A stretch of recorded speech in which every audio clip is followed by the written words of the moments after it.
Assalamualaikum warahmatullahi wabarakatuh. Halo hai semuanya. Kembali lagi dengan saya Anissa Zana Novita dengan NPM A1A022062. Nah, kali ini saya akan menjelaskan materi tentang kepemimpinan sekolah efektif yang ada di bab 12. Di dalam bab 12 ini terdapat 8 materi. Yang pertama, konsep kepemimpinan. Yang kedua, faktor yang mempengaruhi perilaku kepemimpinan. Yang ketiga, teori kepemimpinan. Yang keempat, syarat dan prinsip kepemimpinan pendidikan. Yang kelima, fungsi kepemimpinan. Yang keenam, kepemimpinan kepala sekolah yang efektif. Yang ketujuh, kunci sukses kepemimpinan. Dan yang kedelapan, gaya kepemimpinan. A. Konsep kepemimpinan. Kepemimpinan berasal dari kata dasar pimpin yang berarti bimbing atau tuntun. Dari kata pimpin, lahirlah kata kerja memimpin yang artinya membimbing atau menuntun.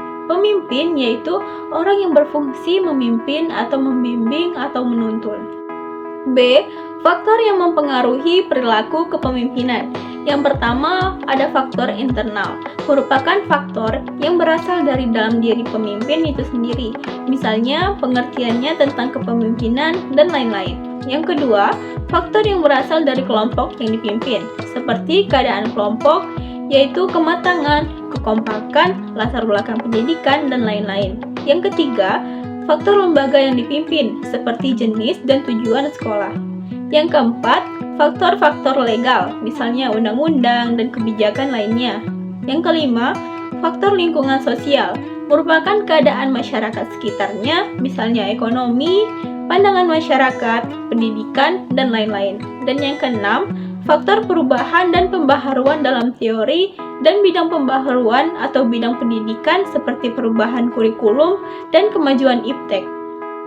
C. Teori kepemimpinan. Yang pertama, teori orang terkemuka atau great man theory. Yang kedua, teori lingkungan atau environmental theory. Yang ketiga, teori pribadi dan situasi atau personal situation theory. Yang keempat, teori interaksi dan harapan atau interaction expectation theory. Dan yang kelima, teori humanistik. D. Syarat dan prinsip kepemimpinan pendidikan. Menurut Asmendri tahun 2012, ia mengungkapkan syarat dan proses seorang pemimpin pendidikan adalah seorang pemimpin harus memiliki kepribadian yang terpuji, paham dan menguasai tujuan yang hendak dicapai, dan mampu mengkomunikasikan kepada bawahan dan stakeholder. Memiliki wawasan yang luas di bidang tugasnya dan bidang-bidang lain yang relevan, dan berpegang pada prinsip-prinsip umum kependidikan.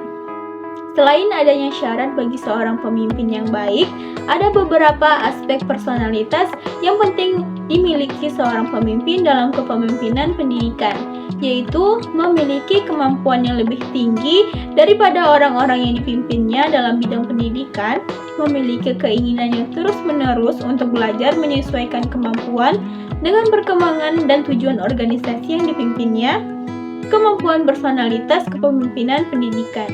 E. Fungsi kepemimpinan. Yang pertama, fungsi instruksi. Yang kedua, fungsi konsultasi. Yang ketiga, fungsi partisipasi. Yang keempat, fungsi delegasi. Dan yang kelima, fungsi pengendalian. F. Kepemimpinan kepala sekolah yang efektif.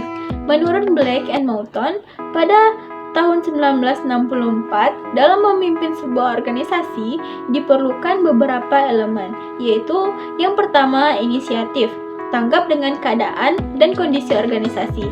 Yang kedua, inquiry, memiliki informasi yang komprehensif. Yang ketiga, advocacy, dukungan dalam kepemimpinan. Yang keempat, conflict solving, yaitu kemampuan memecahkan masalah dalam organisasi. Yang kelima, decision making, yaitu kemampuan dalam memutuskan sesuatu. Dan yang keenam, kritik, jiwa kritis menuntut kejelian pemimpin dalam memimpin. G. Kunci sukses kepemimpinan. Menurut Mulyasa, pada tahun 2013, ada 10 kunci sukses kepemimpinan kepala sekolah, yaitu yang pertama, visi dan misi yang utuh. Yang kedua, tanggung jawab. Yang ketiga, keteladanan. Yang keempat, memberdayakan staf. Yang kelima, mendengarkan orang lain. Yang keenam, memberikan layanan prima. Yang ketujuh, mengembangkan orang. Yang kedelapan, memberdayakan sekolah. Yang kesembilan, fokus pada peserta didik. Dan yang kesepuluh, manajemen yang mengutamakan praktik. H. Gaya kepemimpinan. Yang pertama, tipe otoriter, yaitu gaya kepemimpinan yang membuat keputusan sendiri. Yang kedua, gaya demokratis. Yang ketiga, kendali bebas atau laissez-faire.